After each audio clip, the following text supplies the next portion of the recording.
You made the mistake, and this is the quote. No, I did not make a mistake. All right, then go ahead. Keep quiet for a second. No, it's my show, pal. If you don't like it, you can go. You don't want me to read the quote because it's going to make you look foolish. Read it. Read it. Here's the quote. Don't point. Be a man. Don't be a big mouth. Read it. In this video, Chris Cuomo and former Fox News commentator Bill O'Reilly went head-to-head in a very heated and entertaining debate on Cuomo's show about Iran, where tensions quickly rose as they clashed over nuclear-related claims and political interpretations. In this video, we're going to break down clips from their intense argument, and I also share my own thoughts. So let's watch into it together. It's always been non-negotiable that they won't have nuclear capabilities. And so right now it's buried and we're watching it. We know exactly what they have, and they know that. And they will either give it to us, which the president has laid out. They'll give it to us voluntarily. We'll get it. We'll take it out. Or if we have to do something else ourselves, like we did in Midnight Hammer or something like that, we reserve that opportunity. But what's clear, what the new Iranian regime knows, is they'll never have a nuclear weapon. I don't know where the confidence comes from. Let's bring in Bill O'Reilly. First, let me just ask you an optics thing. Also, let me give you a little bit of a shout out there. Bill's got a new podcast. It's called We'll Do It Live, which is a very clever play on just one of the many moments in his storied career. In terms of the dynamic here, what is your assessment of how the negotiations seem to be being approached by the various parties here? Is this America letting the regime lead? There's an accommodation being made by President Trump because he does this in his negotiating history. He wants to get a deal. And he told me 4 weeks ago that this was his preference, not military action. And he thought he might be able to crack the first wave of the mullahs before they are dearly departed. But that didn't happen. Now, the mullahs basically are playing to their jihadist crew. So they're not going to admit any weakness. They're going to say, we're going to do X, Y, and Z. But the power is all in the hands of the United States and Israel at this point. Hegseth's saying we know exactly what they have. Israel doesn't say they know exactly what they have. Obviously, there was a miscalculation during the initial campaign last summer, and the assessments were grossly exaggerated, if not outright deceptive. But they haven't had any real monitoring in 5 years. No, but the director, Rafael Grassi, on March 22nd of this year, made it very clear that he believes the enriched uranium in Iran stands at 60%. So why would he say that? He would say... well, that's not exactly what he said. He said that they have 60... I got the quote right here. Yeah, me too. Yeah, me too. Well, battling quotes then. Well, what'd you think? I'm just going to let you take it out of context, like you did on your show last night? Not here. Here, we're going to give you the context. The context is... I didn't take it out of context on my show. Yeah, you did. No, you said, quote, we don't know what the nuclear capabilities were. Yeah, Rossi knows. Right. Rossi knows. So it's who's we? No, he doesn't. No, he doesn't. He doesn't. Here's what he said. He said that they have 60% enriched uranium. Why? Because Iran says they were going to do it after what they said was Israel hitting one of their enrichment facilities. They were never able to go in and verify it. The weeks away idea, says Grassi, is a hypothetical that could be enriched further. However, he says, that is only one step in building a usable nuclear weapon that could take additional complex steps that could take months or even years. All right, look. That's the context. You can believe what you want to believe, but no, I'm believing his words. Just say, I'm corrected, let's move on. And I'm not going to say that because it wouldn't be true. You made the mistake, and this is the quote. No, I did not make a mistake. All right, then go ahead. Keep quiet for a second. No, it's my show, pal. If you don't like it, you can go. You don't want me to read the quote because it's going to make you look foolish. Read it. Read it. Here's the quote. Don't point. Be a man. Don't be a big mouth. Read it. Margaret Brennan. This is a quote that Grassi gave her. One, most notably, the inventory of enriched uranium at 60%, which is very close to the degree you need to make a bomb. That's what the man said. Now, where did he get his information? He said more than that. He said, well, first of all, that's a good question. I'll give you that one. That one's not some ham-fisted, opportunistic judgment. He got it from Mossad and the American intel agencies. No. No, Yes. that's not what he says. He says they still have their own surveillance mechanisms. It's just been broken down over time, and that they haven't had any real eyes on the situation for years, Look, which is why no one really knows, Bill. I know they have things. We just don't know how much. And it doesn't really matter because they're saying they won't stop. if you That's have the state any of play. shred of logic left, if Iran didn't have uranium enriched to 60%, why wouldn't they let weapons inspectors in? Oh, listen, they didn't let weapons inspectors in before they had 60% because they're a bunch of psycho zealots that want to destroy everyone they can. Okay, so they are liars and cheaters. You're watching your That's country be dismantled, and you don't have a nuclear system. So why don't you just say, well, we'll let you in? Who's saying they don't have a Mr. nuclear Rossi? system? I'm saying that we posing keep a hearing from the hypothetical administration. question. It doesn't make any sense. It's called a straw man argument. Go look up what a straw man argument is, Bill. This is where you make up an argument that's a proof of a proposition that has a flawed premise. Why do that when I'm your not country saying- is being destroyed? Well, first of all, they don't care about the country. They care about their own existence, which it seems the their own administration is existence okay with. is in play. It's in Is play. Is it? Trump has said he's not going to change the regime, and he's negotiating with them right now like they were an ally. They had to kill 30,000 of their own people just recently. Yes, because they hate their own people. Because they're terrible people. They don't love their country. They don't love their people. It's all expendable. People believe what they want to believe. If you don't believe Bill, that Iran doesn't have a nuclear capability. No, I don't believe that. Okay. No, I don't believe that.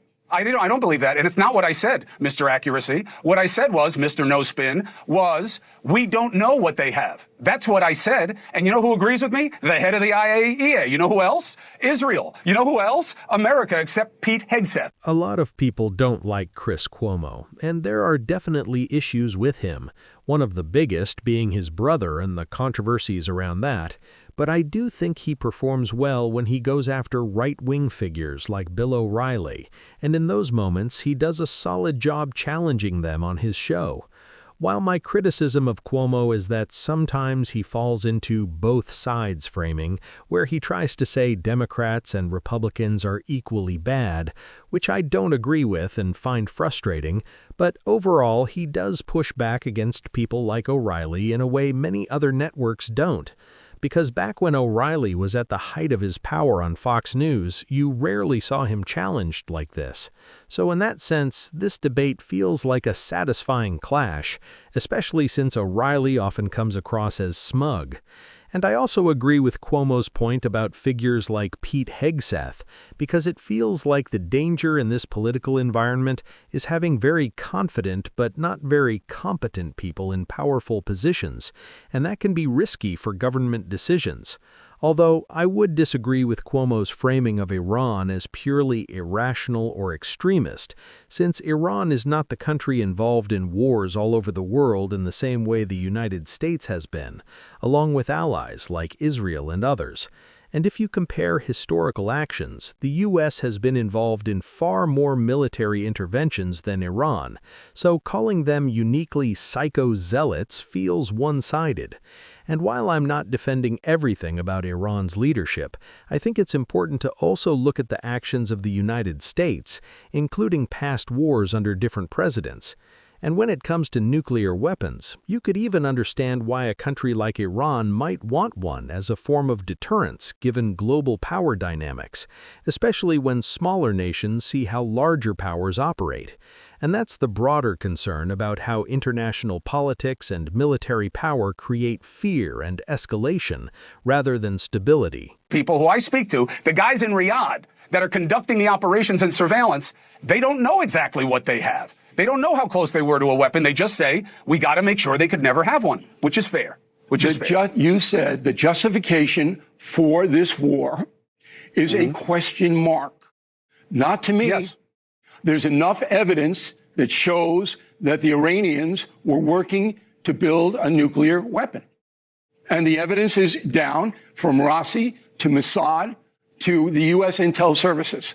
That's enough for me, Cuomo. It's not enough for you? Okay. What else you got? Well, when you say it's enough, you're one choosing to believe that there was an imminent threat that the president never specified. They're saying now they don't know where the stuff is. For all of the bombing that they've done, just had this guy enumerate them, over 10,000 hits. We still don't know where the nukes are, or how you get them, or how you go about getting them. You don't know and that's all. you don't know what the okay. CIA knows. Look, I don't use Pete Hegseth on my program. He's the Secretary of War. I don't use him because what he says plays into a narrative that the administration wants the American public to believe. So why would I use somebody like that? I'm not disrespecting You seem to be echoing the narrative. I'm not echoing anything. You seem to be echoing the narrative. You don't need him. You say the same thing he does. I say there's enough evidence that they were close to enriching this bomb coming from other sources that I believe in. And I don't believe there's a fraud going on because Trump would be absolutely insane because it may break his legacy. And I said at the very beginning, it's the biggest gamble he's ever taken. If they didn't know anything, why would they do this? I thought the tariffs were the biggest gamble he'd ever taken. Well, this makes the tariffs. I thought this was actually a nice pivot away. This makes the tariffs look like a weekend in Mar-a-Lago. It doesn't make any sense. If you're not a small business owner in America, because they're getting crushed by those tariffs. Okay, fine. This is bigger. And what is interesting is the reportage on this is terrible because very few civilians, journalists, know. You don't know. Mm-hmm. But when you have experts like Grassi and other people coming out, and I use one of them, Lindsey Graham, okay?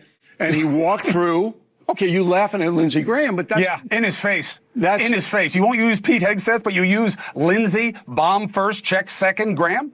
That guy wants to bomb every country, every 5 minutes, Bill. The information that he had, we verified. Oh, really? Yeah. How? Isn't it classified? Isn't he one of the Gang 8? No, we verified it from the IAEA. And but the IAEA hasn't checked, Bill. There's no, you couldn't have Grassi on your show and have him say, we think they were weeks away from a nuclear weapon. He wouldn't say that. There's a thread, okay? There's a thread that goes through. Perhaps the best intel of this is Mossad. You certainly wouldn't quibble with that. I think that they have excellent intelligence infrastructure. They're also not leaning on, but they're not leaning on the enrichment program the way America is. They just want to kill the regime because the regime wants to kill them. This is a pretty explicit statement on March 22nd. That's it. It's explicit. It's CBS News. He went on. He said it. Okay? Yeah, and then, I know. But he also said more than that. Things. This is the reason. This is the reason. Now, does NATO believe this? No. They don't want to believe it. No. Hold on. Let's say it's true, Bill. Let's say it's true. Okay. What do you do with the fact that they say it's not in the 10 points? We're not here to discuss not enriching uranium. So Trump stops saying we're not going to enrich uranium because we are. If you don't want us to have a bomb, well, let's talk about it. But that's not even on the table. So how do you change that? Do you believe they have a plan to change that? I don't understand the question. The president has been very explicit, and he said it 1,000 times, that Iran is not going to be able to get a nuclear weapon. Right. Okay, what's the question then? How do you achieve that? You can't even open the Strait of Hormuz. Well, they could open it, and this... Really? Yeah. They're choosing not to? Of course, they don't want to put infantry in or use naval vessels at this time. But that would take maybe 2 days to clear that strait with American military might. But it would be close quarter combat. And Americans won't, at this point, they will not accept that. And so that's why it hasn't been done. But Iran doesn't control anything. They lob some drones, and so the insurance companies won't insure the tankers. Yeah, and that is giving them control of the flow. Not giving them anything. That they're not controlling the strait. It's an act of war. Not giving them anything. If the United States military wanted to go in and clear Hormuz, they could clear it very quickly. But that would require more casualties and close quarter combat. So the decision has been made not to do it yet. That's the reality. All right. Well, let's see if they have their talks at the end of the week. See if this comes to anything. I'm sure. I would hope everybody hopes it comes to something. The last thing we want to see is more bloodshed in that region. Not everybody hopes. You know that. Anybody who listen, I gotta be honest. This doesn't work for me as a narrative. The idea that if you criticize what this president is doing, if you criticize the how, that means you hate the country and want them to lose, or you support the regime. You can criticize Trump all day long. And I think when history unfolds... What's happening here? What's happening here? I'm not talking about him personally. I'm not going after his language. And I'm looking at what's happening. But I think when history unfolds, you're going to see that mistakes were made in the way this campaign was conducted.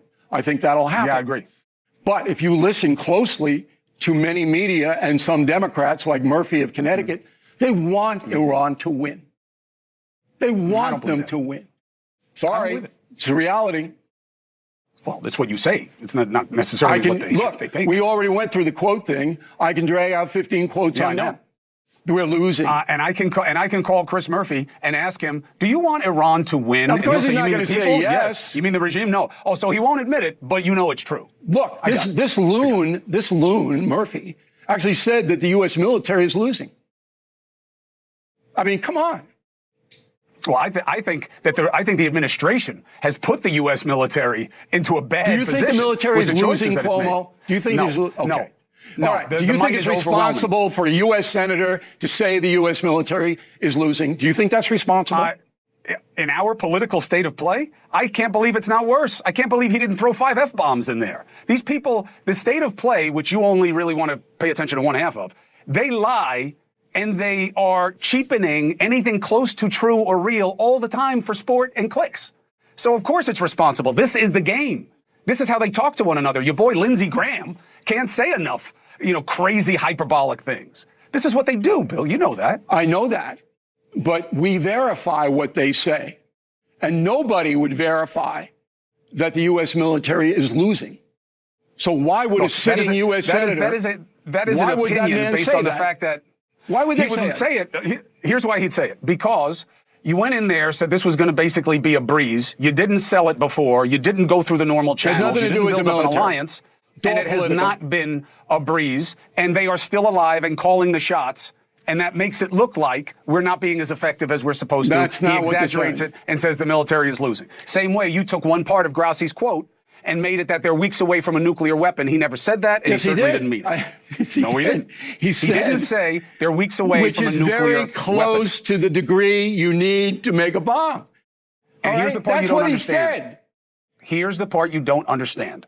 Having enriched uranium that is bomb grade is different than having a bomb. Okay, so Grassi doesn't understand it either. He's in charge. No, he understands. Only you understand it. Grassi doesn't understand it, and O'Reilly doesn't understand it.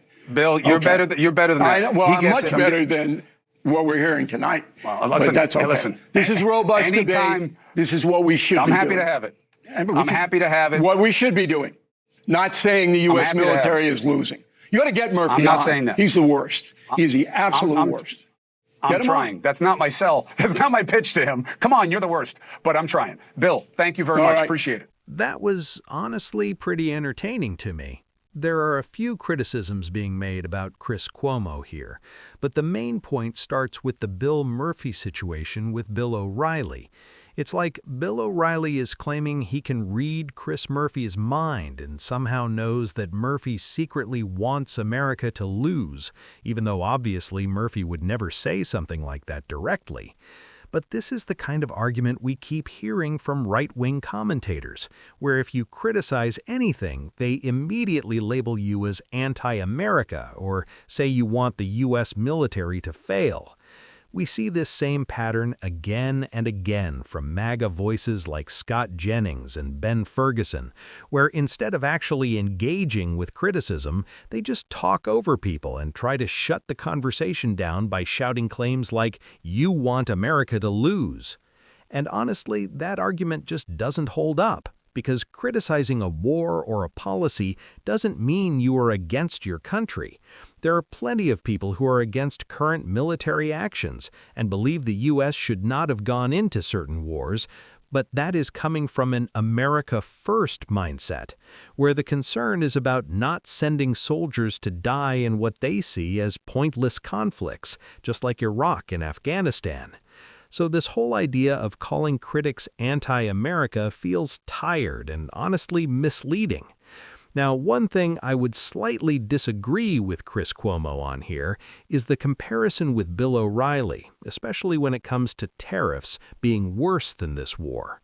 Tariffs are definitely harmful and poorly thought out, but I don't think they reach the same level of global risk that a major war could bring, especially one that could escalate and affect not just the U.S. but potentially the entire world. Tariffs mostly impact trade between the U.S. and other countries, but a war like this has the potential to spread far wider and create much bigger consequences. So in that sense, I think Chris Cuomo is off there, even if some of his broader points still make sense. But I want to know what you think about this heated exchange between Chris Cuomo and Bill O'Reilly. Let me know what you think about it in the comment. Make sure to like and subscribe for more.